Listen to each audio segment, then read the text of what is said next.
ಆ ಕ್ಷೇತ್ರವನ್ನು ಯಾವ ರೀತಿ ಅಭಿವೃದ್ಧಿ ಪಡಿಸ್ಬೋದು ಅನ್ನೋದಕ್ಕೆ ರಾಷ್ಟ್ರದ ಪ್ರಧಾನಮಂತ್ರಿಗಳ ದೂರದೃಷ್ಟಿಯ ಚಿಂತನೆ, ನರೇಂದ್ರ ಮೋದಿಯವರು ಈ ದೇಶದಲ್ಲಿ ಅಭಿವೃದ್ಧಿ ಆಗಬೇಕು ಅನ್ನುವ ಅವರ ಒಂದು ಕಾನ್ಸೆಪ್ಟ್ ಏನಿದೆ, ಅದಕ್ಕೆ ನಾನು ಇರ್ಬೋದು, ನಮ್ಮ ಮಂತ್ರಿಗಳಾದ ಸನ್ಮಾನ್ಯ ಅಶ್ವಿನಿ ವೈಷ್ಣವ್ ಅವರು ಇರ್ಬೋದು, ನಮ್ಮ DRM ಅವರು, ನನಗೆ ಭಾರಿ ಹೆಮ್ಮೆ ಆಗಿದ್ದು. ನೋಡಿದ್ರಲ್ಲ 3 ತಿಂಗಳಲ್ಲಿ ಕನ್ನಡದಲ್ಲಿ ಮಾತಾಡ್ತಾರೆ ಅಂದರೆ ಸೋಮಣ್ಣನ ಪ್ರಭಾವ ಇದೆಯೋ ಇಲ್ಲೋ? ಅಲ್ಲಿ ನಾನು ಹಿಂದಿ ನಾನು ಇನ್ನೂ ಕಲ್ತ್ಯಾಕಾಗಲ್ಲ, ನನಗಿನ್ನ ಫಾಸ್ಟ್ ಆಗ್ಬಿಟ್ರು.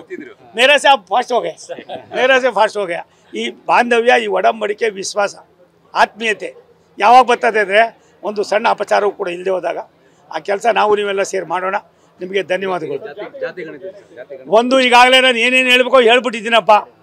ಸಿದ್ದರಾಮಯ್ಯನವರು ಅದೇ ಲೆವೆಲ್ನಲ್ಲಿ ಇದ್ದಾರೆ ಅನ್ನೋದು ನನ್ನ ಭಾವನೆ. ಇದನ್ನು 10 ವರ್ಷ ಆಗೋಗಿದೆ ರೀ. ಇನ್ನೇನು ಅವರೇ ಕಾಂತರಾಜುನೇ ಸೈನ್ ಆಗ್ತಾರೆ ಓಡೋಗಿದ್ರು. ಅದಾದಮೇಲೆ ನಮ್ಮ ಜಯಪ್ರಕಾಶ್ ಹೆಗಡೆಗೆ ನಾವು ತಂದು ಅವರು ಕೂಡ ಎಲ್ಲ ಒಂದು ಕಡೆ ಮಕ್ಕಿ ಆದರು. ಎಲ್ಲರಿಗೂ ಕೂಡ ಸ್ವಾರ್ಥ ತುಂಬಿ ತುಳುಕಿತ್ತು. ಅದಕ್ಕೆ ಈಗಾಗಲೇ ಯಾರ್ಯಾರು ತೊಂದರೆ ಅನ್ನೋದಕ್ಕಿಂತ ಹೆಚ್ಚಾಗಿ ಗೊಂದಲ ಈಗ ಸಾಕಷ್ಟು ಆಗೋಗಿದೆ. ಇನ್ನಷ್ಟು ಗೊಂದಲ ಮಾಡ್ಕೋಬೇಡಿ, ಅದನ್ನು ತಿರಸ್ಕಾರ ಮಾಡಿ, ಮತ್ತೆ ರೀಸರ್ವೆ ಮಾಡಿ, ಪ್ರತಿಯೊಂದನ್ನು ಕೂಡ ಪಾರದರ್ಶಕವಾಗಿ ಮಾಡಿ. ನೀವು ನಿಮ್ಮ ಕಾಲದಲ್ಲಿ ಅನೌನ್ಸ್ ಮಾಡಿ, ನೀವೇ ಕ್ರೆಡಿಟ್ ತೊಗೊಳ್ಳಿ, ನಾನೇನು ಬೇಡ ಅನ್ನೋದಿಲ್ಲ. ಆದರೆ ಒಂದು ಕಣ್ಣಿಗೆ ಎಣ್ಣೆ, ಒಂದು ಕಣ್ಣಿಗೆ ಬೆಣ್ಣೆ, ಸುಣ್ಣ, ಅದು ಆಗೋದು ಬೇಡ. ಬೆಣ್ಣೆನೂ ಬೇಡ, ಸುಣ್ಣನೂ ಬೇಡ.